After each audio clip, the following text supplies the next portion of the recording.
नमस्कार श्रोतेहो. नमस्कार नमस्कार सर. नमस्कार श्रोतेहो. साहित्यिक आपल्या भेटीला या उपक्रमाच्या 10व्या भागामध्ये आज आपण एका कवीला भेटणार आहोत. कवी, कथाकार, वात्र टीकाकार, नाटककार म्हणून परिचित असलेले प्राध्यापक ज्ञानेश्वर हांडरगुळीकर सर यांच्याशी आज आपण त्यांच्या साहित्याच्या संदर्भामध्ये संवाद साधणार आहोत. प्राध्यापक हांडरगुळीकर सर धोंडू तात्या कनिष्ठ महाविद्यालयामध्ये प्राध्यापक म्हणून कार्यरत आहेत. शैक्षणिक क्षेत्रामध्ये काम करत असताना शिक्षक या नात्याने आपण चार भिंतीच्या आत मुलांना शिकवत असताना आपण त्याही पलीकडे जाऊन काम केलं पाहिजे या प्रेरणेने सर सातत्यानं समाजाच्या विद्यापीठामध्ये सामाजिक बांधिलकी जपत कार्य करत असताना आपल्याला दिसतात. साहित्याच्या क्षेत्रामध्ये तर त्यांचा खूप मोठा असा वावर आहेच. सरांचा आपण परिचय आणि त्याचबरोबर त्यांचं सादरीकरण वगैरे तुम्ही जेव्हा ऐकाल तेव्हा तुमच्या हे सगळं लक्षात येईल. असा एक चौफेर वावर असलेला आपण साहित्यासाठी, समाजासाठी काहीतरी आपण केलं पाहिजे, आपलं हे देणं असतं. या कृतज्ञ भावनेने, कृतज्ञतेने हांडरगुळीकर सर हे सतत वाटचाल करताना आपल्याला दिसून येतात. त्यांनी जे काही लेखन केलेलं आहे, त्यांच्या लेखनाचा जो आवाका आहे ते प्रत्यक्ष आपण त्यांच्याकडून जाणून घेणारच आहोत.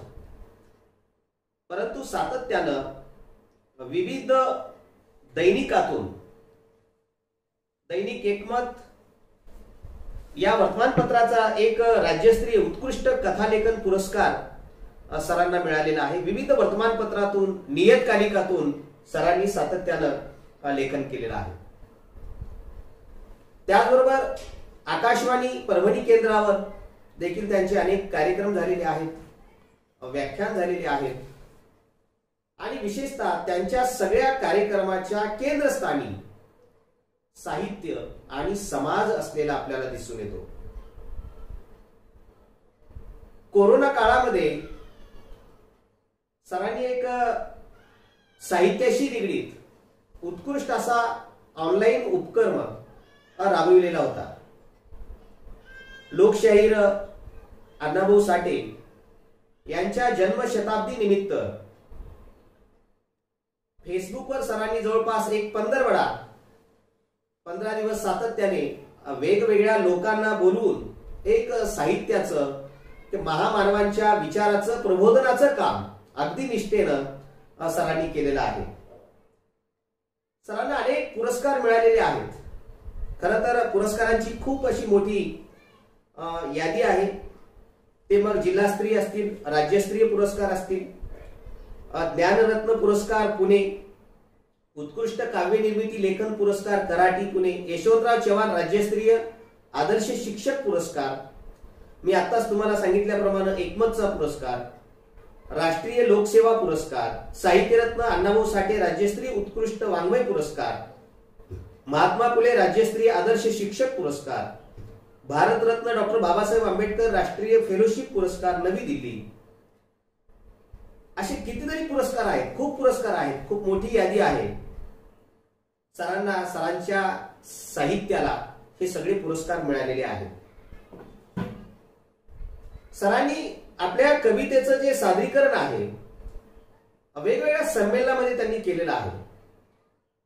मुळात शिक्षक साहित्य संघ, शिक्षक साहित्य संघ नावाची जी संघटना आहे त्या संघटनेमध्ये मराठवाडा पातळीवर सरांकडे अनेक पद आहेत. जिल्हा पातळीवर सरांनी पद भूषवलेली आहेत. आणि केवळ पदासाठी म्हणून शिक्षक साहित्य संघामध्ये सर गेले नाहीत. हे शिक्षक साहित्य संघ आपलं आहे म्हणून अनेक लोकांपर्यंत जाऊन त्यांनी लोकांना सदस्य म्हणून करून घेतलं. शिक्षक साहित्य संघाच्या निमित्तानं वेगवेगळे जे काही संमेलन त्या परिसरामध्ये झालेले आहेत त्या सर्व संमेलनामध्ये हिरिरीने सरांनी पुढाकार घेऊन ते संमेलन कसं यशस्वी होईल याचा प्रयत्न सरांनी सातत्याने केलेला आहे. मराठवाडा साहित्य संमेलन असेल किंवा त्याचबरोबर अखिल भारतीय मराठी साहित्य संमेलन असेल, अशा अनेक संमेलनामध्ये निमंत्रित कवी म्हणून सरांनी त्या ठिकाणी उपस्थित राहून आपल्या कवितेचं देखील सादरीकरण केलेलं आहे. आणि त्याचबरोबर एक परिवर्तनाचा विचार घेऊन वाटचाल करणारे हांडरगुळीकर सर, फुले, शाहू, आंबेडकर वेगवेगळ्या महापुरुषावर सातत्याने त्या काळामध्ये प्रासंगिकता लक्षात घेऊन वेगवेगळ्या ठिकाणी त्यांनी व्याख्यानं सुद्धा दिलेली आहेत. अनेक संमेलनाचे, छोट्या मोठ्या संमेलनाचे कार्यक्रमाला उद्घाटक म्हणून सर गेलेले आहेत. वेगवेगळ्या परिसंवादामध्ये आपले जे काही विचार आहेत ते विचार सरांनी स्पष्टपणे त्या ठिकाणी मांडलेले आहेत. म्हणून आज आपण ज्या कवीला, लेखकाला भेटणार आहोत, हे कवी लेखक चार भिंतीच्या आत बसून लेखन करणारे कवी नाहीत, साहित्यिक नाहीत, तर समाजातल्या ज्या काही समस्या आहेत त्या समस्येचं डोळसपणे निरीक्षण करून संवेदनशील मनाने त्यावर आपल्याला काही भाष्य करता येईल का असा विचार करून लेखनी चालविणारे हे कवी आहेत. ते केवळ कवी किंवा लेखक नाही तर एक कार्यकर्ते देखील आहेत.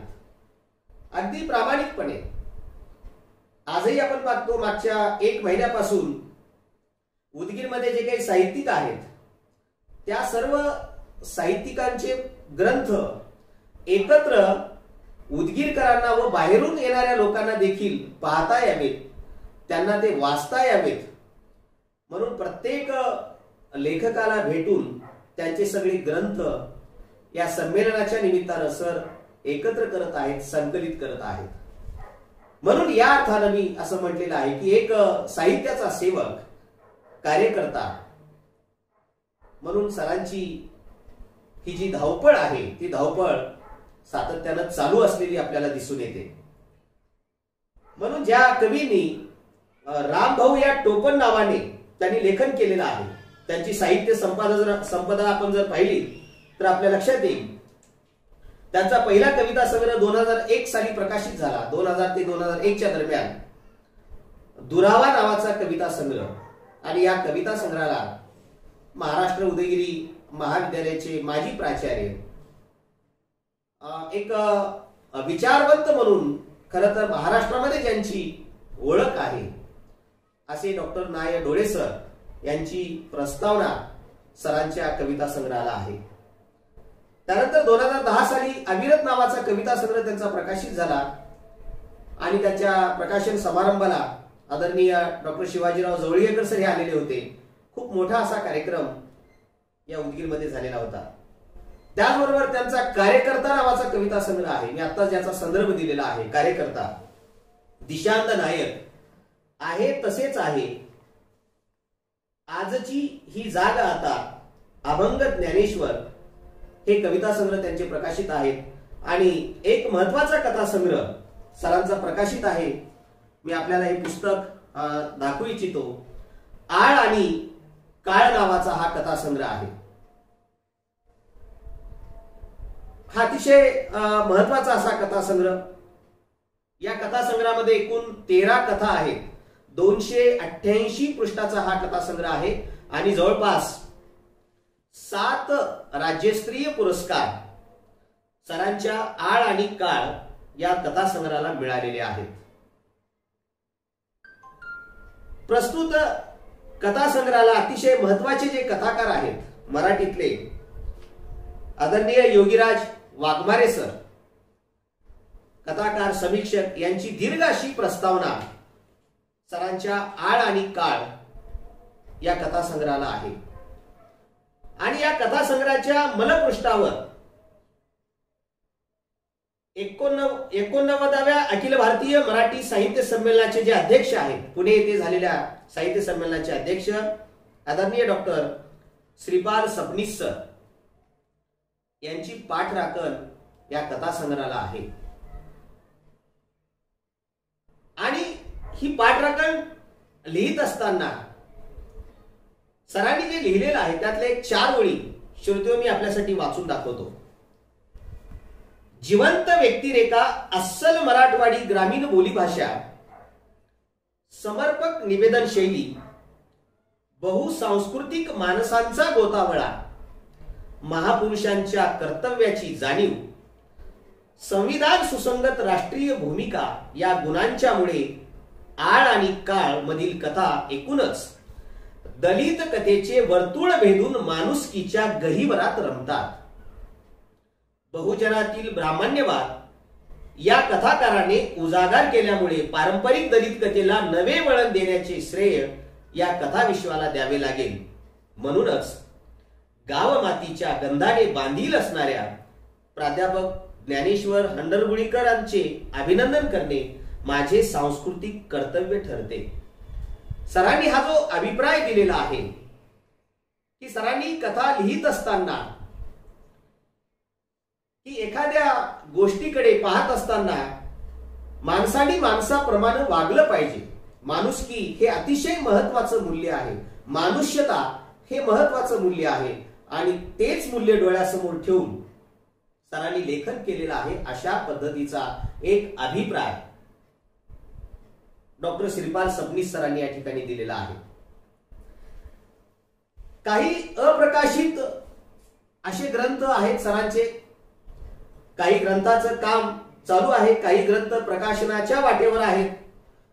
त्यामध्ये सरांची एक कादंबरी आहे, सर वाजवू का, पायरी नावाचे एक नाटक आहे, वात्रटिका, पिचकारी, गोपन, फवारणी इत्यादी काही पुस्तक आपल्याला काही महिन्यात वर्षामध्ये वाचायला देखील मिळतील.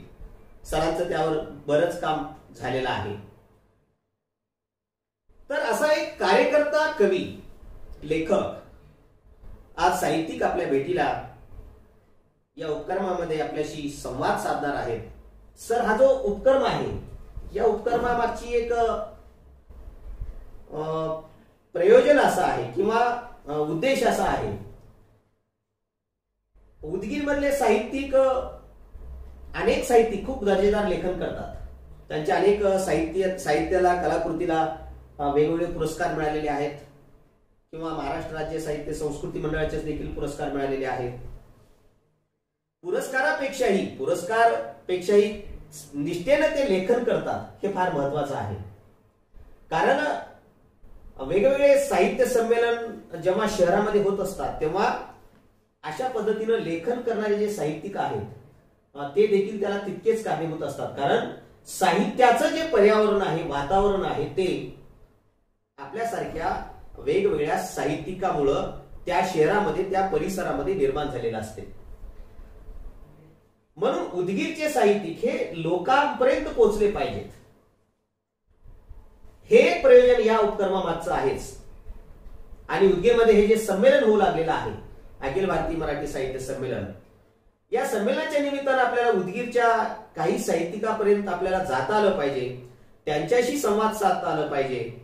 आणि या आपल्या ऑनलाईन अशा पद्धतीने व्हिडिओच्या माध्यमातून, युट्यूबच्या माध्यमातून आपले उदगीरचे साहित्यिक हे उदगीरच्या बाहेर सुद्धा गेले पाहिजेत, त्यांना ऐकता आलं पाहिजे.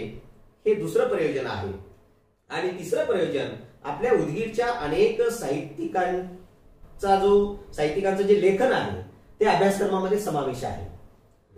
त्यामुळं आपल्या परिसरामध्ये राहणारे जे विद्यार्थी आहेत, कारण अनेक जेव्हा मोठमोठे कार्यक्रम होत असतात, प्रकाशन सोहळे होत असतात किंवा साहित्यिक कार्यक्रम होत असतात, त्या कार्यक्रमाला विद्यार्थ्यांची संख्या फार कमी असते. म्हणून माझं एक प्रयोजन असं आहे की या मागचं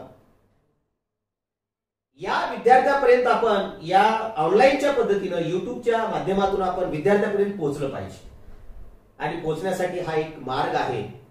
मुलाखत घेणे, त्यांच्याशी चर्चा करणे, संवाद साधणे आणि सगळ्यात महत्वाचं म्हणजे त्या लेखकांचं जे साहित्य आहे त्या साहित्याचं सादरीकरण करून घेणे. म्हणून एखादा कवी लिहितो हे विद्यार्थ्यांना माहीत असते, पण तो कवी एखादी कविता कशी वाचतो, कशा पद्धतीने तो सादर करतो, किंवा गेय स्वरूपाच्या ज्या कविता आहेत त्या कविता कशा असतात याची ओळख महाविद्यालयातील विद्यार्थ्यांना विशेष करून झाली पाहिजे. या उद्देशाने आपण हा उपक्रम या ठिकाणी घेत आहोत. आजच्या या 10व्या भागामध्ये आपण उपस्थित झालात त्याबद्दल पुनश्च एकदा मी आपलं मनपूर्वक स्वागत करतो. सर, आपलं 2001 साली दुरावा हा कविता संग्रह प्रकाशित झाला. मग आपलं जे लेखन आहे, नेमकं लेखन म्हणजे केव्हापासून आपण करता आणि आपल्या एक लेखनामागचं नेमकं काय प्रयोजन आहे, प्रेरणा कोणत्या आहे? सर्वांना माझा नमस्कार. प्रथमतः 95व्या अखिल भारतीय मराठी साहित्य संमेलनाच्या निमित्तानं उदगीरमध्ये आदरणीय मई तंगावर सरांनी हा जो उपक्रम आयोजित केला आहे हा अत्यंत स्तुत्य असा उपक्रम आहे. जो कार्यक्रम सर्वांनी पाहायला पाहिजे, ज्या कार्यक्रमाचं अंतरंग सरांनी आता सांगितलं ते अंतरंग सोबत घेऊन सर आमच्यापर्यंत आले, त्याबद्दल सरांचा मी आभारी आहे. याचं कारण असं आहे की अशा साहित्य कृतींना, अशा कलावंतांना उजागर करण्यासाठी फार कमी लोक धाडस अगदी दाखवतात. हे सरांकडे धाडस आहे. हा क्षण म्हणजे ऐतिहासिक आहे. उदगीरला अगदी खूप वर्षानंतर, म्हणजे जवळजवळ शतक होत आले, 100 वर्ष या संमेलनाचे होत आलेले आहे. आणि आता कुठे म्हणजे 95वं साहित्य संमेलन आपल्या उदगीरला मिळालं, ज्यात मोलाचा वाटा आदरणीय रामचंद्रजी तिरुके साहेबांचा असेल, आदरणीय बसवराजजी पाटील साहेब, नागाळकर साहेब यांचाही असेल, किंवा संस्थांचा असेल. पण त्या निमित्तानं उदगीरचं हे भूषण आहे. उदगीरच्या मातीमध्ये हे संमेलन होत आहे आणि त्या निमित्तानं प्रत्येक जण आपापल्या परीनं खारीचा वाटा उचलत आहे. आदरणीय तंगावर सरांनी हा जो उपक्रम हाती घेतलेला आहे, तर मला वाटतं की अतिशय मोलाचा वाटा आहे. आता मी माझ्या थोड्या प्रवासाबद्दल बोलतो. साहित्यिक आणि साहित्य हे दोन शब्द अगदी सर्वांना परिचित आहे. नव्हे तर साहित्य म्हटलं की साहित्यिक हा शब्द असतोच, कारण साहित्यिकांशिवाय साहित्य निर्माण होत नाही. साहित्याची निर्मिती प्रक्रियाच ही त्या साहित्यिकांच्या, त्या कलावंतांच्या श्रद्धेचा भाग आहे, कार्याचा भाग आहे. आता श्रद्धा आणि कार्य या दोन गोष्टी भिन्न आहेत. आता प्रत्येक जण, प्रत्येक साहित्यिक आपापल्या परीनं त्यांना संदर्भ देण्याचा प्रयत्न करतो. प्रत्येकांचे आदर्श सारखे नसतात, प्रत्येकांच्या वाटा सारख्या नसतात. वाटा आणि वळणे जर आपण विचारात घेतली तर प्रत्येकांच्या निर्मिती प्रक्रिया सुद्धा भिन्न भिन्न स्वरूपाच्या आहेत. साहित्य लिहित असताना अनेक मार्गाने ते लिहिलं जातं. ते फक्त आनंदासाठी लिहितात असं नाही, ते फक्त दुःखासाठी लिहितात असंही नाही, ते फक्त संघर्षासाठी लिहितात असंही नाही. आणि कलावंत हा कुठेही व्यक्त होत असतो. एके ठिकाणी अगदी बालकवी म्हणतात की उदासीन झालो तरीही त्या उदासीनतेमध्ये हृदयाचं अंतरंग अगदी सहजपणे, अगदी शाबी दिसायला लागतं, काहीतरी करू पाहायला लागतं. ते असं म्हणतात की कोठून येते मला कळेना, उदासीनता ही हृदयाला, आणि काय बोचते ते समजेना हृदयाच्या अंतर्हृदयाला. हे अंतर्हृदय जेव्हा व्यक्त होण्याचा प्रयत्न करतं तेव्हा साहजिकच साहित्याची निर्मिती व्हायला लागते. आपल्या उदगीरला बरेच साहित्यिक आहेत. नव्हे तर मी असं म्हटलं होतं मागं की उदगीर ही साहित्यिकांची नगरी आहे. आणि सर्वांचं प्रेरणास्थान आमचे गुरुवर्य, विख्यात विचारवंत डॉक्टर नाय डोळे सर आहेत, असं माझं ठाम मत आहे. या नगरीमध्ये जे साहित्य निर्माण झालं, जे साहित्यिक, जे कलावंत निर्माण झाले, त्यात कथाकार आहेत, कादंबरीकार आहेत, कवी आहेत, अगदी शेकडो कवी आहेत. या सर्वांचं प्रेरणास्थान डॉक्टर नाई ढोळे सर आहेत व तत्सम ती पिढी आहे. आता माझ्या प्रवासाबद्दल जर आपण बोलायचं असेल तर मुळात अगदी बालवयातच मला हा छंद होता काव्य लेखनाचा. मला असं वाटतं की प्रत्येक साहित्यिक आपल्या कवितेपासून हा प्रवास सुरुवात करतो. कारण शब्दांची जुळवाजुळव करणं, यमक सदृश्य काहीतरी लिहिणं, मला वाटतं की प्रत्येकाची सुरुवात असते. पण असे कमी लेखक असतील की ज्यांनी सहज अगदी सुरुवातीलाच गद्य लेखन केलं असेल. फार कमी लेखक असतील, फार कमी जण आपला पाहायला मिळतील. मी लहान वयापासून जेव्हा माझ्या हंडरगुळीच्या शाळेमध्ये शिकायला होतो, जिल्हा परिषदेच्या प्राथमिक शाळेमध्ये मी तिथला विद्यार्थी, त्या लहान वयामध्ये शब्दांची जुळवाजुळव करणं हा मला छंद होता. अनेकांच्या कविता शिकत शिकत त्या वाचणं, त्यावर भाष्य करणं, ती कविता कशी आहे, कशी वाटते. आणि काही कविता वाचत असताना असं वाटायचं की त्या कविता म्हणजे मला सांगू पाहत आहेत, मलाच व्यक्त करत आहे की काय. पुढे मी जेव्हा 8वीला आमच्या हंडरगुळीच्या शाळेमध्ये, शिवाजी विद्यालय हंडरगुळी या शाळेमध्ये प्रवेश घेतला. ती शाळा म्हणजे खऱ्या अर्थानं एक सांस्कृतिक केंद्र होतं. तिथं प्रचंड कार्यक्रम व्हायचे.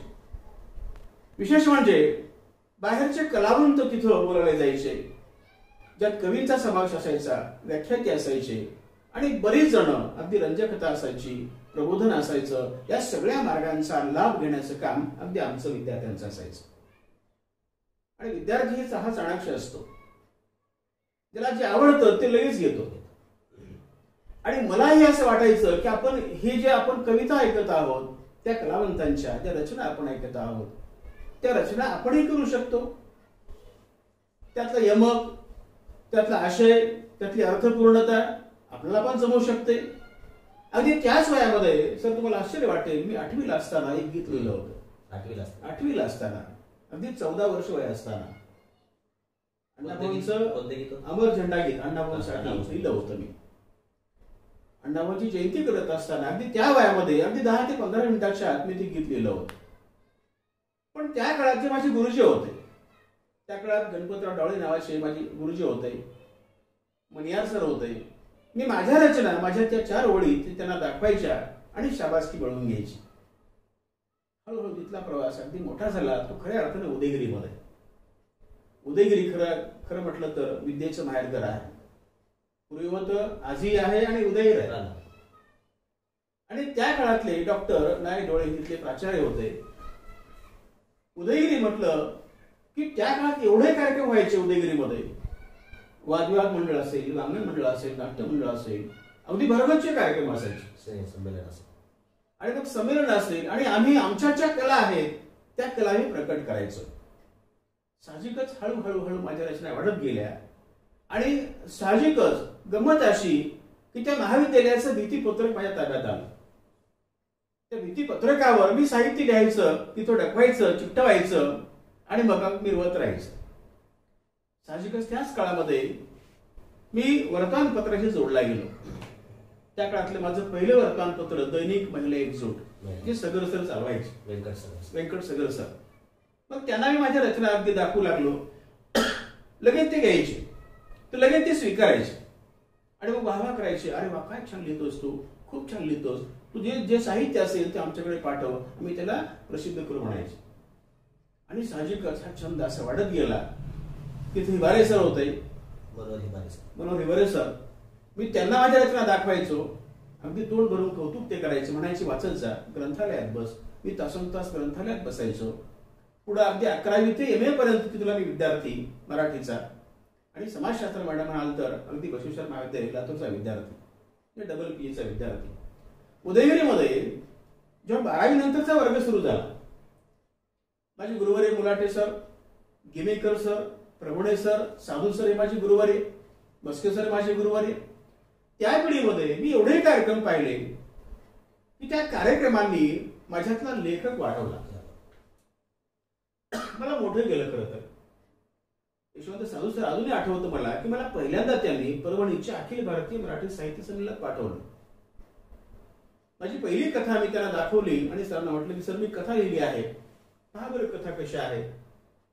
कथा वाचल्याच्या नंतर त्यांनी सरळ त्या कथेवर, त्या टिपणावर असा शेरा मारला की दैनिक मराठवाडा जे संपादक होते त्यांना सांगितलं की ही कथा आपल्या वर्तमानपत्रात आली पाहिजे. लागलीच 90ला माझी कथा पहिल्यांदा 1 मे 1990ला ती कथा त्या वर्तमानपत्रात आली. तरी पण मला असं वाटत नव्हतं की मी लेखक आहे, मी काहीतरी वेगळं करतो आहे, मी लिहितो आहे असं मला वाटत नव्हतं. कारण तो माझा पिंडही नव्हता. लहान वयात असं वाटत नव्हतं की मला लेखक व्हायचं आहे, असं काही वाटत नव्हतं. कारण म्हणाल तर तुम्ही माझ्या घरामध्ये माझी आई आणि वडील निरक्षर, माझ्या घरात कोणीही पूर्वीचा लेखक नाही, कवी नाही किंवा शब्दांचा आणि त्या माणसांचा काही संबंध नाही, कुठलाही वारसा नाही. पण मी जेव्हा या क्षेत्रात हळूहळू मोठा होऊ लागलो, साहजिकच एकापेक्षा एक अनेक रचना मी निर्माण करायचो आणि तासनतास लिहायचो. कुठे पाहुण्याकडे गेलो, मी नातेवाईकांकडे गेलो तरी कागद घ्यायचा, पेन घ्यायची, लगेच जे मनात उतरलं ते लगेच शब्दात उतरायचं. कारण सापुते त्या काळामध्ये वात्रटिका करायची. त्यांचा एक वात्रटिका संग्रह मी वाचला, ही तिरंगी झेंडा नावाचा. आणि मी बहिणीकडे गेलो होतो लातूरला. अक्षरशः 142 वात्रटिका मी रात्रीतून लिहून काढल्या होत्या, एकाच रात्रीमध्ये. आणि सकाळी मग माझ्या ताईंना दाखवलं, म्हटलं त्या माझ्या वात्रटिका आहेत. ताईने कळत नव्हतं त्यातलं काही. मी नंतर भारत सातपुते सरांना दाखवल्या वात्रटिका. त्यांनी कौतुक केलं आणि म्हणाले की हे आजच्या वात्रटिका आहेत, ते वर्तमानपत्रांना पाठवून द्या, लगेच ते स्वीकारतील. आणि हळूहळू हा माझा प्रवास मोठा होत राहिला. वास्तविकता माझ्या साहित्यातलं ते प्रेरणास्थान म्हणाल तर प्रेरणास्थान साहजिकच अगदी बाबासाहेब आंबेडकर आहे, ज्यांनी आमच्यात अस्मिता जागवल्या, ज्यांनी आत्मभान दिलं, ज्यांनी आत्मसन्मान दिला, जगण्याचा मार्ग दाखवला. लेखनाच्या माध्यमातून, शिक्षणाच्या माध्यमातून आमच्यातली अस्मिता जागवली. त्याचं भान ठेवून आम्ही लिहायला लागलो. आणि दुसरी प्रेरणा माझे आई वडील आहे. ते निरक्षर असले तरीही माझे वडील मला बाबासाहेबांसारखेच आहेत. त्याला मी म्हणतो की प्रति बाबासाहेब आहेत ते माझ्यासाठी. त्यांनी माझ्यातला लेखकही मरू दिला नाही आणि माझ्यातला विद्यार्थीही मरू दिला नाही. ते म्हणायचे बाबासाहेबांकडे बघ, अभ्यास कर. मी माझ्या मुलाला ते सांगत असतो की तुम्ही बाबासाहेबांकडे पहा, अभ्यास करा. कारण तोच आपला मार्गदाता आहे, मुक्तीदाता आहे. तेच आपलं आशास्थान आहे, जगण्याचं प्रतिबिंब आहे. आणि यासाठी मग हा प्रवास मी डोळ्यासमोर ठेवला आणि लिहित राहिलो. आणि हळूहळू इतका विस्तार वाढला की आज जवळपास 10-11 पुस्तकांचं लेखन मी केलं आहे. हा प्रवास हा अजूनही अभ्यासपणे चालू आहे. धन्यवाद सर. आपण अगदी म्हणजे मोजक्या शब्दामध्ये आपल्या साहित्याची जडणघडण कशी झालेली आहे आणि एकंदरीत त्यामागच्या प्रेरणा कोणत्या आहेत, किंवा आत्ताच आपण जे बोललात की ते खरंच अतिशय महत्त्वाचं वाटते मला. कारण माझंही MA महाराष्ट्र उदयगिरी महाविद्यालयामध्ये झालेलं आहे. प्रत्येकामध्ये एक चांगला गुण दडलेलाच असतो, राजहंस दडलेला असतो आणि त्या राजहंसाला एक सरोवर निर्माण करून देणं फार महत्त्वाचं असतं.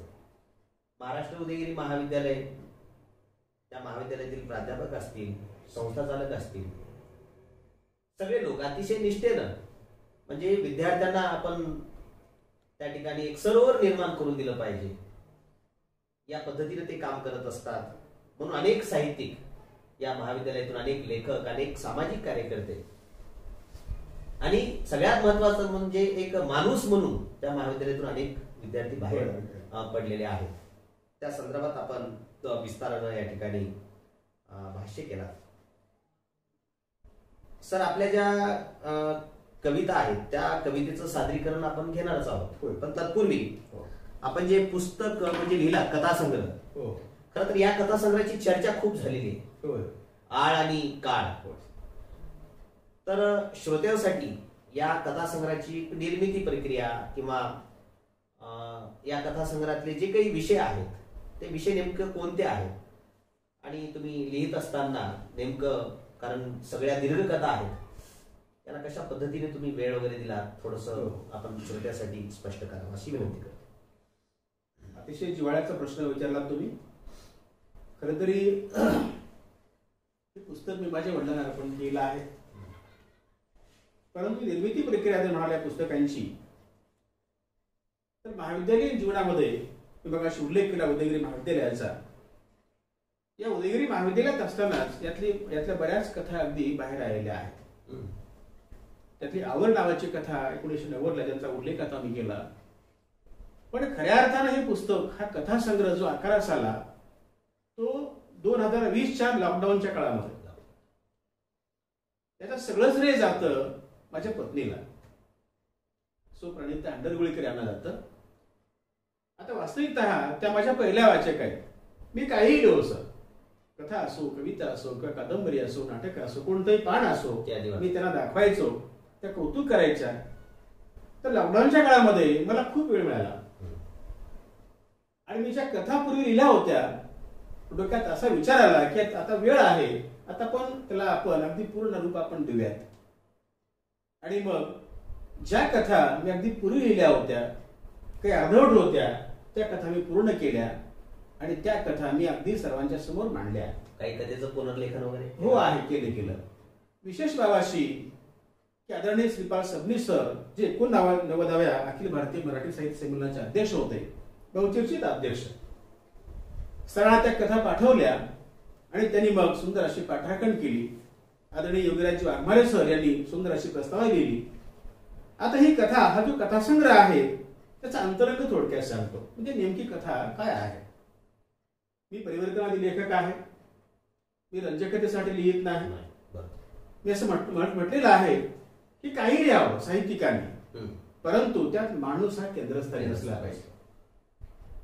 समाज प्रबोधन हे केंद्रस्थानी असलं पाहिजे, माणूस हा केंद्रबिंदू असला पाहिजे. मी असं म्हणत असतो की करावे जागरण, घालावी गस्त, पडलेले सुस्त उठावया, उठलेली चालण्या, करावी धडपड, लागावी ओढ इतरांची, इतरांनी इतरांना द्यावा हात, कापावी रात अंधाराची. इतरांनी इतरांना द्यावा हात, कापावी रात अंधाराची. जे आपल्याला माहिती असेल ते आपण सांगितलं पाहिजे.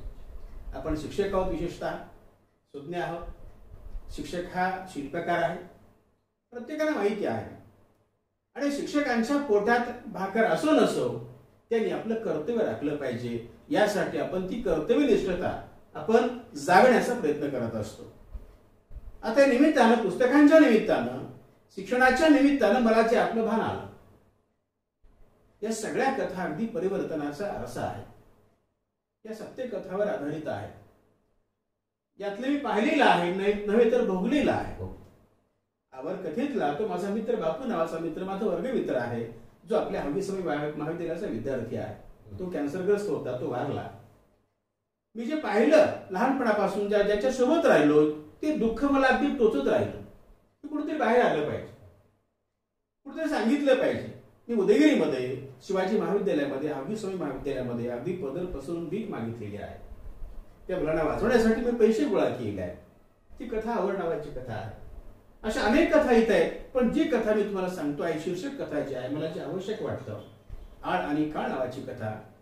ही कथा सामाजिक परिवर्तनवादी कथा कशी आहे ती तुम्हाला सांगतो थोडक्यात. अगदी या कथेमध्ये जो नायक आहे तो दलित नायक, प्राध्यापक सोपान सोनकांबळे नावाचा विद्यार्थी आहे.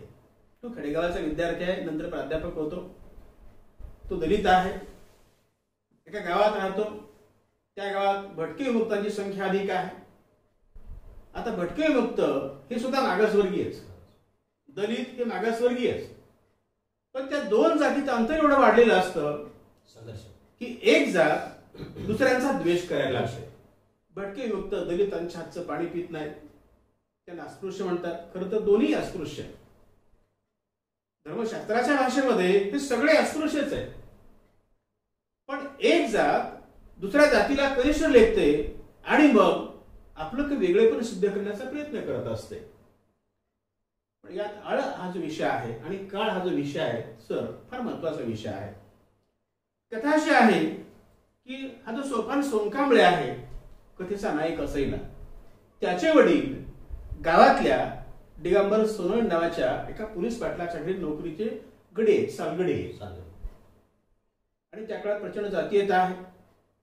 एवढी जातीयता आहे की त्यात पाण्याच्या घागरीला स्पर्श केला तर मार खावा लागायचा.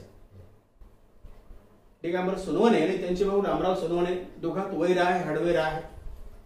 आणि एके दिवशी मग शेतात काम करत असताना त्या पंढरीला म्हणजे सोपांच्या वडिलांना खूप ताण लागला. आणि मग दोन भावाची शेती जवळजवळ आहे, दिगंबर सोनवणे आणि रामराव सोनवणे. आणि त्याला असं वाटतं की आपल्या शेतामध्ये पाणी नाही आहे आणि पलीकडल्या शेतामध्ये पाणी आहे. तिथले गडी त्याला माहिती आहे, तिथले पण माणसं आपलीच आहे. एक चांभार समाजाचा आहे, एक आपला कोणीतरी दलित कोणीतरी आहे. आणि ठीक आहे, मग आपण तिथे जावं आणि मग ती पाणी घ्यावं. अर्थात दोघा भावांचं वैर असल्यामुळं रामराव सोनवणेला ते अजिबात पटत नाही. दुर्दैवाची गोष्ट अशी त्या पंढरीच्या निमित्तानं त्याला असं वाटतं की ही बिंदग जे आहे त्या शेतातलं ते त्या दलित माणसाचं आहे, पण ते बिंदग असतं दुसऱ्या भटक्या विमुक्तांचं. आणि जेव्हा पाणी पिण्याचा प्रसंग येतो, अक्षरशः तो मालक पोलीस पाटील स्वतः येऊन जे जुना मालक जो आहे त्याला मारहाण करतो त्या पंढरीला. कशासाठी? माझं बिंदग वाटवलंयस तू दलित आहेस, अस्पृश्य आहेस, मी सवर्ण आहे, तू पाण्याला हात कावलास. मग बरेच अगदी अरवाचे शब्द वगैरे वापरतात. आता ही कथा इथे संपत नाही. आता पुढली पिढी दाखवली, काळ पुढे कसा बदलत गेला. त्याच घरामध्ये दिगंबर सोनवणेची मुलगी ही शिकायला येते, उदगीरला येते, उदयगिरी महाविद्यालयात येते. आणि हा सोपान पंढरीचा मुलगा तोही शिकायला येतो. दोघं मागं पुढे शिक्षण चालू आहे. पुढलं शिक्षण असं होतं की हा सोपान सोनकांबळे लातूरला प्राध्यापक होतो. ती मुलगी मनीषा नावाची, ती मुलगी वकील होते. दोघांची जाणीव अगदी समृद्ध व्हायला लागते. शिक्षणामुळं दोघे अगदी व्यापक होतात आणि आपली जुनी मनं जाळून टाकतात आणि माणूस म्हणून आपण समोर आलं पाहिजे या उद्देशाने एकत्र येतात आणि त्यांच्या दोघात प्रेम संबंध जुळतात. आता ही कथा इथून वाढत जाते. आणि मग त्याच्या आईला असं वाटतं त्या सोपान सोनकांबळेच्या, बाबा रे, ज्या पाण्यासाठी आपलं महायुद्ध झालं होतं, ज्या पाण्यासाठी आपला जीव गेला होता तुझ्या वडिलांचा, तुला लक्षात आहे का नाही आता ते सगळं? आणि जर तू आता लग्न केलास मनीषा सोबत तर पुन्हा महाभारत घडेल अजून. आणि टाळायचं असेल, थांबायचं असेल तर तुला आता माघार घ्यावी लागेल. तेव्हा ती मुलगी स्वतः म्हणते की आम्ही माघार घेणार नाही, आता आम्हाला गाव नको आहे, आम्हाला बाबासाहेब पाहिजे, आम्हाला संविधान पाहिजे, आम्हाला नवी माणसं पाहिजे. कारण आम्ही बाबासाहेबांमुळे शिकलो, आम्हाला हे कळायला लागतं. अशी म्हणजे नवी पिढी जेव्हा जागरूक व्हायला लागते, नवी पिढी जेव्हा आत्मभान घेऊन आत्मसन्मानपूर्वक जगू पाहते, तो वारसा पुढे येतो. आणि ती महिला अर्थात मनीषा नावाची महिला जी भटक्या विमुक्तांची आहे, सोपानला स्वीकारते, त्यांच्या कुटुंबियाला स्वीकारते आणि नतमस्तक व्हायला लागते. तिथं ही कथा ती संपायला लागते. काळ कसा बदलतो त्याच्यामध्ये आपण म्हणजे आळ हा जो शब्द आहे ग्रामीण शब्द आहे. आरोप, त्याच्यावर आरोप कोणता आला? तू पाणी वाटवलंस, ते बिनगे वाटवलंस. तर या संदर्भामध्ये सर महात्मा गौतम बुद्ध जेव्हा निघाले जंगलामध्ये, निघत असताना त्यांना तहान लागलेली होती. आपण तो पाण्याचा संदर्भ वगैरे दिला तर मला ते प्रसंग आठवला. तो श्रोतेहो, महात्मा गौतम बुद्धांना तहान लागली आणि ते एका झोपडीमध्ये गेले. आणि झोपडीमध्ये जाऊन त्यांनी आवाज दिला की आई कोणी आहे का, मला तहान लागलेले, पाणी द्या. तेव्हा ते आतून ती माता आई, त्यांना माहित नाही महात्मा गौतम बुद्ध आहेत म्हणून, ती असं म्हणाली की आमचं पाणी तुम्हाला चालते का, असं तिला वाटत होतं. आणि त्या भावनेनं ती महात्मा गौतम बुद्धांना ती बोलली. तेव्हा महात्मा गौतम बुद्ध असं म्हणाले की पाणी हे वास्तव आहे, सत्य आहे आणि जात ही कल्पित आहे. आपण माणसांनी, मानवनिर्मित आहे, माणसांनी ही निर्माण केलेली आहे. तर एकंदरीत आपण ती जी कथा लिहिलेली आहे त्या कथेमध्ये जो सगळा संदर्भ आलेला आहे तो संदर्भ काही वर्षापूर्वीचाही असला तरी आजही आपल्याला हे चित्र अनेक ठिकाणी पाहायला मिळतं. तर आपण एकंदरीत या कथा संग्रहामागची जी निर्मिती प्रक्रिया आहे किंवा जे विषय आपण हाताळला, ते विषय हाताळत असताना आपण आपलं जे एक उद्दिष्ट आहे किंवा ध्येय आहे की माणसांनी माणसाकडे माणूस म्हणून पाहिलं पाहिजे. लाल रक्त का बनते बनवी तो कोण, सगळ्यांचं रक्त लालच आहे. ही एक समानतेची जी भावना आहे ती आपण या आपल्या कथेच्या माध्यमातून व्यक्त केलेली आहे. विषमता नष्ट झाली पाहिजे, जातीयता सांप्रदायिकता नष्ट झाली पाहिजे आणि खऱ्या अर्थाने स्वातंत्र्य, समता, बंधुभाव, राष्ट्रीय एकात्मता ही सगळी जी मानवता मूल्य आहे ती मूल्य रुजली पाहिजेत. या भावनेने आळ आणि काळ हा कथासंग्रह सरांनी लिहिलेला आहे. श्रोतेहो, आपण आता प्राध्यापक ज्ञानेश्वर हंडरगुडीकर सर यांच्याशी आपण संवाद साधलेला आहे. सरांनी खूप चांगल्या पद्धतीनं आपल्या साहित्याच्या संदर्भामध्ये एखादी कथा कशी निर्माण होते, सहानुभूतीतून होते का अनुभूतीतून होते का आपल्या आजूबाजूला घटना घडत असतात आणि त्यातूनच लेखक संवेदनशील मनाने त्या विषयावर भाष्य करण्याचा प्रयत्न करत असतो आणि त्याचं ते भाष्य म्हणजेच एखादी कविता असते, एखादी कथा असते. हे आपण सरांच्या विवेचनातून या ठिकाणी पाहिलेलं आहे. आता आपण सरांनी ज्या काही कविता लिहिलेल्या आहेत एक प्रातिनिधिक स्वरूपामध्ये एखाद्या कविता संग्रहातली एखादी कविता आपण पाहणार आहोत. सर या ठिकाणी सादर करणार आहेत. कारण साहित्यिक आपल्या भेटीला या उपक्रमामध्ये विशेष करून साहित्यिकांचं जे साहित्य आहे ते साहित्य श्रोत्यापर्यंत जाणं हे अधिक महत्वाचं वाटतं. म्हणून मी सरांना विनंती करतो की सर, आपण ज्या काही कविता लिहिलेल्या आहात, आपले जवळपास 5-6 कविता संग्रह आहेत, प्रत्येक संग्रहातली एखादी कविता आपण श्रोत्यांसाठी वाचून गाऊन आपण दाखवावी अशी मी आपल्याला विनंती करतो. अगदी सर.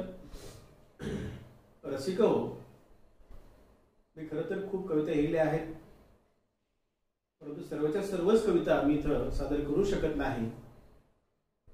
माझ्याकडे जी पुस्तकं सध्या उपलब्ध आहेत, माझा पहिला कविता संग्रह दुरावा नावाचा सरांनी जो उल्लेख केला, त्यानंतर दुसरा कविता संग्रह अविरत नावाचा हा कविता संग्रह, तिसरा कविता संग्रह कार्यकर्ता नावाचा हा तिसरा कविता संग्रह, चौथा हा दिशांध नायक हा कविता संग्रह, पाचवा कविता संग्रह आहे तसेच आहे नावाचा हा कविता संग्रह आणि 6वा कविता संग्रह आजची ही जाग आता हे कविता संग्रह माझ्या समोर आहेत.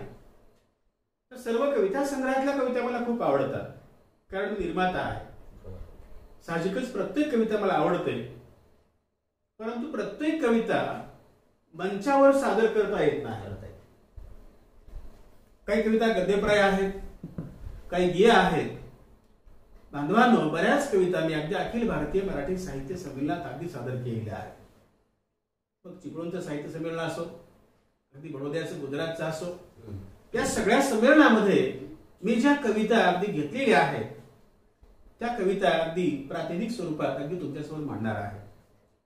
पहिल्यांदा हा उदगीर हा भाग हा सीमावर्ती भाग आहे आणि त्यामुळे इथं बऱ्याच भाषा चालतात.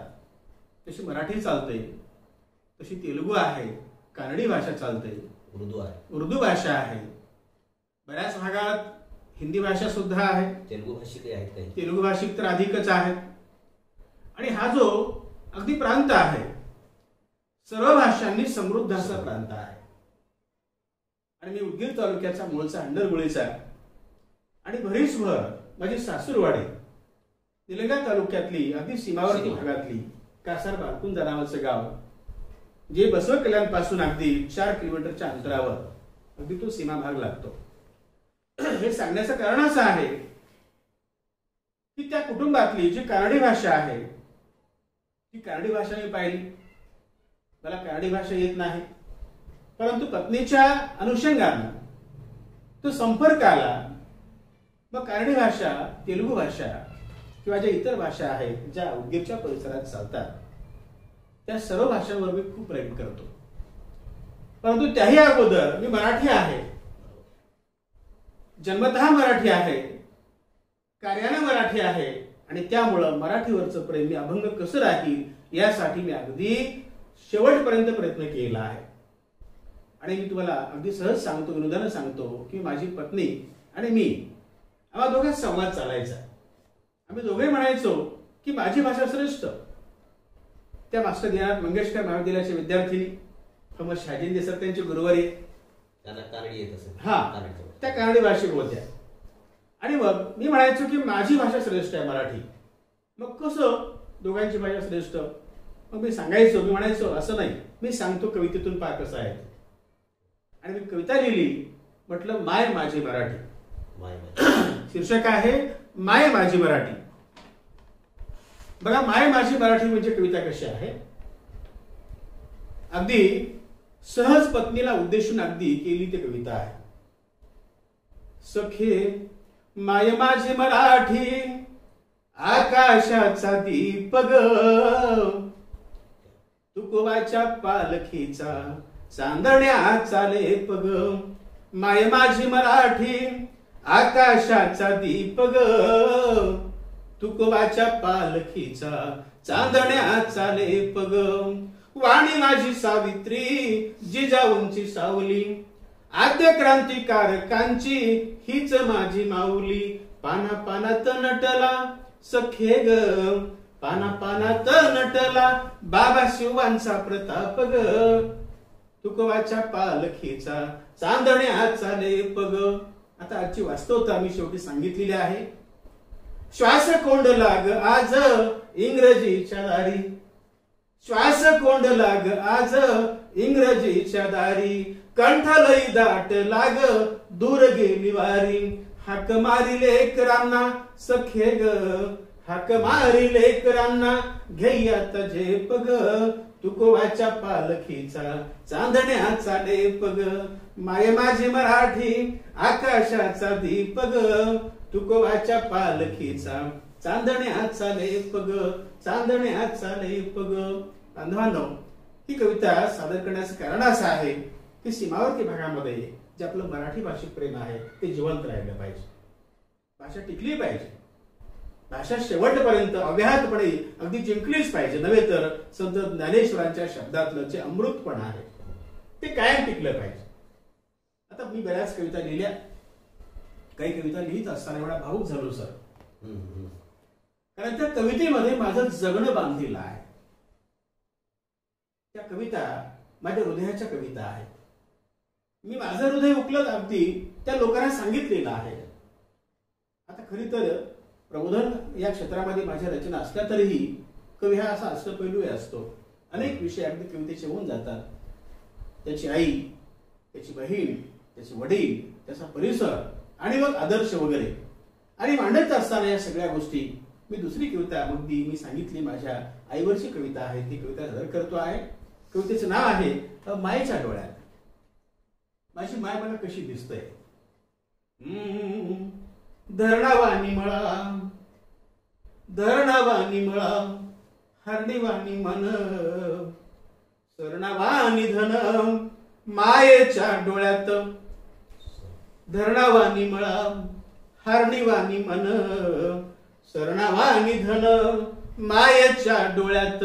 काळ्याव माती मंदी काळवाच चांदण, माझ्या गावची माती काळी, काळवा म्हणजे विठ्ठल. काळ्याव माती मंदी काळवाच चांदण, घोड्याचं रिंगण मायेच्या डोळ्यात. तळहाताची खोवट पाही आभाळाची वाट, तळहाताची खोवट पाही आभाळाची वाट. रुतलेली खाट मायेच्या डोळ्यात. गाठीच्या पदराला एका गाठीचा आभास, गाठीच्या पदराला एका गाठीचा आभास. रानाईचा ध्यास मायेच्या डोळ्यात. शेवटच्या काही ओळी. दाटला महापूर, दाटला महापूर, सर्वांगी आलं लोंढ, पावसाचं तोंड मायेच्या डोळ्यात. पावसाचं तोंड मायेच्या डोळ्यात. करपल काळीज पेटल सरण, करपल काळीज पेटल सरण. जगताना मरण मायेच्या डोळ्यात, जगताना मरण मायेच्या डोळ्यात, मायेच्या डोळ्यात. बांधवांनो, ही कविता सादर करत असताना माझ्या डोळ्यासमोर माझी आई अगदी उभी राहते. आणि काही प्रसंग मला वाटते जेवढ्या काही कवींनी कविता लिहिलेल्या आहेत कुठल्याही भाषेतल्या असतील, कुठल्याही भाषेतल्या असतील, त्यामध्ये कमीत कमी 90% तर कवी असतील, कवयित्री असतील, त्यांनी आईवर कविता लिहिलेली आहे. खरंच श्रोतेहो, आपण 2 कविता आता ऐकलेल्या आहेत. तुकोबांची पालखी हा शब्द आलेला आहे त्या कवितेमध्ये. आणि असं म्हटलं जातं की खरं तर ज्यांना तुकारामाचा अभंग एकही अभंग माहित नाही त्याला मराठी माणूस तरी कसं म्हणावं, म्हणजे इतकी लोकप्रियता तुकोबांची आहे. तुकोबांनी खरं तर खूप आपल्या मराठी साहित्याला दिलेलं आहे. मी आपल्याला विनंती करतो की आपण अजून आपल्या काही कविता सादर करा. दुसरी जी कविता मी आता घेतो आहे, खरं तरी ती कविता सादर करत असताना मी एकदम भावूक होतो, अगदी रडायला लागतं कधी कधी. तर माझे वडील जेव्हा 2014 मध्ये गेले, माझ्या आईची जी अवस्था झाली होती ती अवस्था मी त्या शब्दात मांडण्याचा प्रयत्न केलाय. खरं तर ती प्रातिनिधिक आहे. ती कविता कशी आहे पहा. रात सरता सरेना नावाची कविता आहे, तिची छोटीशी कविता आहे. रात सरता सरना गेली पापण्यांची साय, रात सरता सरना गेली पापण्यांची साय, आस कोरड्या जीवाची उस सोडी ना माय, आस कोरड्या जीवाची उस सोडी ना माय, तिचा पदर रुसला खोल गेलं तिचे गाल, तिचा पदर रुसला खोल गेलं तिचे गाल, काळ्या मण्यात लपली कुंकुविणाची मशाल, रात सरता सरना गेली पापण्यांची साय, आस कोरड्या जीवाची उस सोडी ना माय, तिचा पदर रुसला खोल गेले तिचे गाल, तिचा पदर रुसला खोल गेली तिचे गाल, काळ्या मण्यात लपली कुंकुविणाची मशाल, रात सरता सरना गेली पापण्यांची साय, आस कोरड्या जीवाची उस सोडी ना माय, उस सोडी ना माय. आता याच्या कविता केलेल्या आहेत. खरं तरी अगदी खूप कविता आहेत, बऱ्याच कविता अगदी प्रकाशित आहेत, तर काही कविता अगदी अगदी येण्याच्या मार्गावर आहेत. आता यानंतर फक्त 2 कविता परिवर्तनाच्या मी घेणार आहे की ज्या कवितांसाठी मी माझा श्वास अगदी रोखून धरतो. कारण मी सामान्य कार्यकर्ता आहे आणि मला असं वाटतं की आपल्या शब्दांनी इतरांना बोलते केलं पाहिजे, इतरांना जागवलं पाहिजे. कारण शब्द हे शस्त्र आहे. आणि मग जी जाणकार माणसं आहेत, ज्यांना शब्दांची किमया कळते, त्यांनी सर्वांसमोर त्या शब्दांचा अर्थ सांगितला पाहिजे. प्रबोधनाच्या भाषेत सांगायचं असेल तर जाणकारांनी अगदी अज्ञानी माणसांना सांगितलं पाहिजे, त्यांना परिवर्तनाची वाट दाखवली पाहिजे. एक छोटीशी कविता अगदी आपल्या समोर ठेवतो. मी असं म्हटलेलं आहे, सांग वेड्या नावाची कविता. सांग वेड्या, सांग वेड्या का लाविला मोहर माणसाचा, मोहर म्हणजे शिक्का. सांग वेड्या का लाविला मोहर माणसाचा, कागळत चालला बहरलेला तोर माणसाचा, कागळत चालला बहरलेला तोर माणसाचा, सांग वेड्या का लाविला मोहर माणसाचा, जात नाही धर्म नाही जगा वेगळे कर्म नाही, जात नाही धर्म नाही जगा वेगळे कर्म नाही, लहान मोठा भेदाभेद माणसाचे वर्म नाही, अरे का आठवतो त्या मनूचा कहर माणसाचा, अरे का आठवतो त्या मनूचा कहर माणसाचा, सांग वेड्या का लाविला मोहर माणसाचा, सांग वेड्या का लाविला मोहर माणसाचा. आता इथला आदर्श पहा शिवरायांचा. आई तुझी आणि लेकही पाहिली परक्यात तू.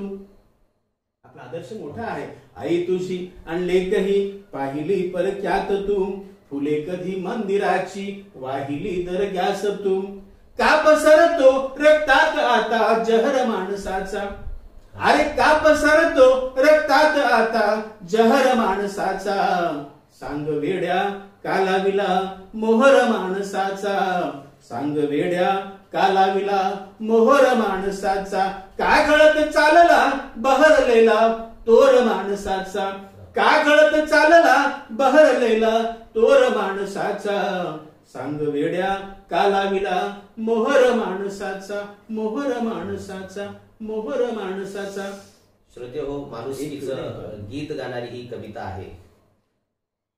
सरांनी म्हटलेलं सुरुवातीला की कवी किंवा लेखक काय देत असतो, नेमकं तो शब्दाच्या माध्यमातून लोकांना उपदेश करण्याचं काम करतो. लोकांचं प्रबोधन झालं पाहिजे आणि लोक अंतर्मुख झाले पाहिजेत ही त्यांची भावना असते. तसं संत तुकारामांनी सुद्धा आम्हा घरी धन शब्दांची रत्ने असं म्हटलेलं आहे.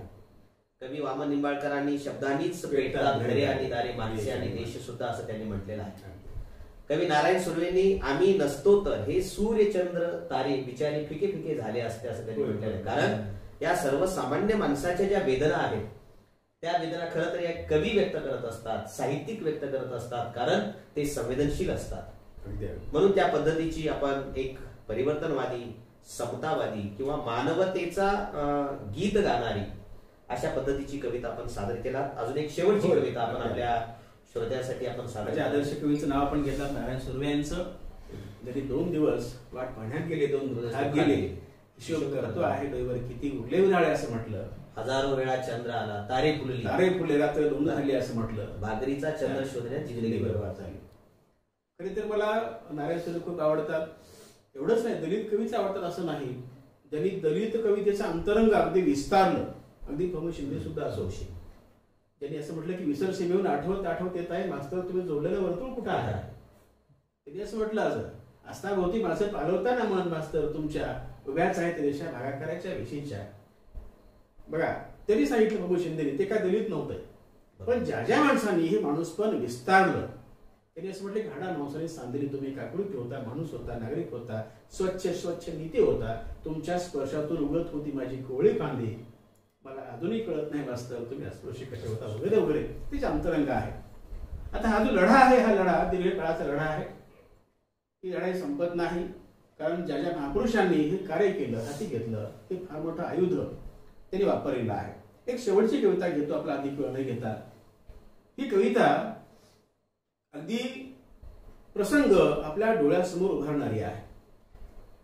आज जे जागरण झालेलं आहे, शिक्षणाचा स्फोट झालेला आहे, परंतु काही गोष्टी आपण अगदी आपल्या पोटातच अगदी विषासारख्या सांभाळलेल्या आहेत. आपण विष सांभाळलेला आहे. आपण खरं तरी चांगुलपणा वाढत गेला की दुर्गुण कमी व्हायला पाहिजे. पण गमत अशी होते समाजामध्ये की आपण इतरांकडे पाहत असताना आपला स्वार्थ आपण कायम ठेवतो. आपल्या मुलीवर, आपल्या बहिणीवर बलात्कार होऊ नये असं प्रत्येकाला वाटतं, प्रामाणिकपणे वाटतं. पण इतरांच्या घरी जेव्हा अशा घटना घडतात त्याबद्दल आपण काही बोलतो का? आपण काही संघर्ष करतो का? हा विषय इथे मांडलेला आहे. खरी तर हा विषय आजची ही जाग, आता शीर्षक आहे कवितेचं. मी जालना इथं जे अस्मिता संमेलन झालं तिथे कविता सादर केली होती. कविता अति सुंदर आहे. मी याचा विस्तार न करता अगदी सरळ कवितेकडे येतो, कारण खूप वेळ घेतलेला आहे. अगदी तज्ञांची माफी मागतो, तंगावर सरांची, रंगळ सरांची. शेवटची कविता घेतो आहे. ही कविता आहे आजची ही जाग आता नावाची. या कवितेतलं अंतरंग अगदी प्रत्येकाने आपण अगदी तपासून पाहावं. शीर्षक आहे आजची ही जागा आता. आजची ही जागा आता आग हो पाहते, आग हो पाहते. आजची ही जागा आता आग हो पाहते, आग हो पाहते. दाटलेल्या पापण्यांचा भाग हो पाहते, भाग हो पाहते. पेटलेले रानवारे व्यक्त केले मौन सारे, निशब्द झाले शस्त्रान नाग हो पाहते. दाटलेल्या पापण्यांचा भाग हो पाहते, भाग हो पाहते. राख कालची अजूनी, राख कालची अजूनी, गेली नाही जी विझूनी. पिंजऱ्यात गेले पायान, पिंजऱ्यात गेले पायान, वाघ होऊ पाहते. दाटलेल्या पापण्यांचा भाग होऊ पाहते, भाग होऊ पाहते. रक्तातल्या रंगातुनी, रक्तातल्या रंगातुनी, वाटल्या लेकी कुणी. कलंक मातीचा, कलंक मातीचा, डाग देऊ पाहते. दाटलेल्या पापण्यांचा भाग होऊ पाहते, भाग होऊ पाहते. शेवटच्या ओळी फार सुंदर आहेत. एकतेचा गावन्यारा, एकतेचा गावन्यारा, काळजाचा ठाव सारा. झेप घेई उंचान, झेप घेई उंचान, वेग रोखू पाहते. दाटलेल्या पापण्यांचा भाग होऊ पाहते, भाग होऊ पाहते, भाग होऊ पाहते. सर्वांना धन्यवाद देतो. श्रोते हो, दीर्घ असा संवाद कवी प्राध्यापक ज्ञानेश्वर हंडरगुळीकर सर यांच्याशी साधलेला आहे. कलावंत कशासाठी लिहितो याचं उत्तर खरं तर सरांच्या या सगळ्या निवेदनातून आपल्या लक्षात येईल की लेखक का लिहितो, कशासाठी लिहितो आणि तो लिहित असताना किती अस्वस्थ होतो, त्याच्या वेदना काय असतात, हे सगळं या मुलाखतीच्या माध्यमातून सरांनी उलगडून दाखवलेलं आहे. म्हणून निश्चितच साहित्यिक आपल्या भेटीला या उपक्रमातला हा जो 10वा भाग आहे, हा भाग आपल्याला नक्की आवडेल असं मला वाटते. उदगीर ही एक साहित्याची नगरी आहे. उदगीरमध्ये अनेक साहित्यिक घडले, तयार झाले. त्यामागचं कारण सुद्धा काय आहे याही संदर्भामध्ये सरांनी भाष्य केलेलं आहे. खरं तर श्रोते हो, एखाद्या कवितेचं सादरीकरण कसं करावं आणि त्याही पेक्षा महत्वाचं निवेदन कसं करावं, एखाद्या कवितेवर आपण भाष्य कसं करावं, याचं एक उत्तम उदाहरण म्हणून आपल्याला कवी प्राध्यापक ज्ञानेश्वर हंडरगुळीकर सर यांच्याकडे पाहता येईल. सर, या उपक्रमामध्ये आपण सहभागी झाला आणि विस्ताराने संवाद साधला. आमच्या श्रोत्यांसाठी आपण कवितेचं सादरीकरण केला, गेय स्वरूपातल्या कविता आपण सादर केला. त्याबद्दल मी आपले मनपूर्वक आभार मानतो. धन्यवाद.